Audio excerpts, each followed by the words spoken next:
नमस्कार दोस्तों, आज के हमारे इस वीडियो में हम आपके लिए शुक्रवार व्रत की कहानी लेकर आए हैं। किसी गांव में एक बुढ़िया माई अपने बेटे और बहू के साथ रहती थी। सास का नियम था, सुबह जल्दी उठती, नहा धोकर शुक्र भगवान को स्नान कराती और भोग लगाती। ये उसका रोज का नियम था।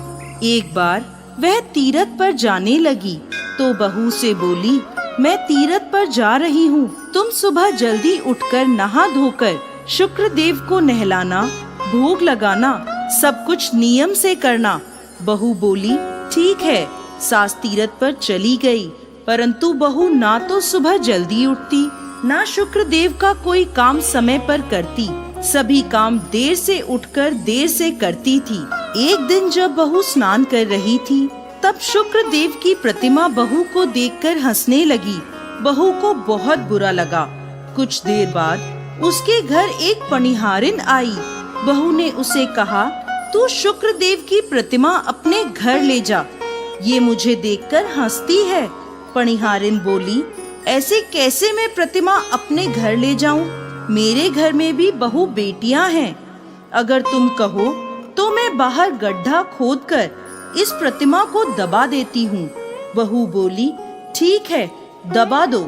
पनिहारिन ने प्रतिमा उठाई और घर के बाहर गड्ढा खोदकर उस गड्ढे में दबा दी। जब से शुक्र देव की प्रतिमा को गड्ढे में दबाया, तभी से उनके घर का बुरा वक्त शुरू हो गया। घर का अन्न धन सब खत्म हो गया। घर में चोरी हो गई। बेटा बोला, सब कुछ ठीक था, जब से मेरी माँ गई है तब से मेरे घर की दशा ही बदल गई है। बहू बोली, कुछ धन तो चोर ले गए और कुछ धन तुम्हारी माँ अपने साथ ले गई। घर में कुछ नहीं बचा। कुछ समय बाद जब माँ घर वापस आई तो घर के हालात देखकर हैरान रह गई। बेटा बोला, माँ तुम्हारे जाते ही घर के हालात एकदम बदल गए।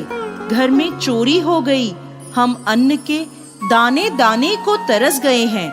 माँ बोली, बेटा कोई बात नहीं, शुक्र देव सब ठीक करेंगे। ऐसा कहकर जब वह घर के मंदिर में गई तो देखा शुक्र देव की प्रतिमा वहाँ नहीं है। बहू से पूछा तो बहू बोली, मुझे देखकर हंस रहे थे, मैंने पनिहारिन को दे दिए। पनिहारिन से पूछा तो वह बोली, मैंने तुम्हारी बहू के कहने पर तुम्हारे घर के बाहर गड्ढा करके उसमें प्रतिमा को दबा दिया। सास भागी भागी गई और प्रतिमा को गड्ढे से निकालकर घर में लाई, नहलाया, धुलाया और फिर से मंदिर में विराजमान कर दिया। शुक्र देव को भोग लगाया। धीरे धीरे घर में पहले जैसी खुशहाली हो गई। बहू बहुत पछताई, सास से और शुक्र देव से अपने किए की माफी मांगी और बोली, अब मैं नियम से शुक्र देव की सेवा पूजा करूंगी।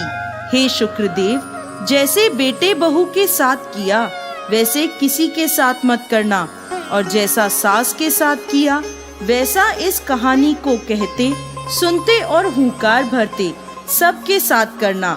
सबके अन्न धन के भंडार भरना।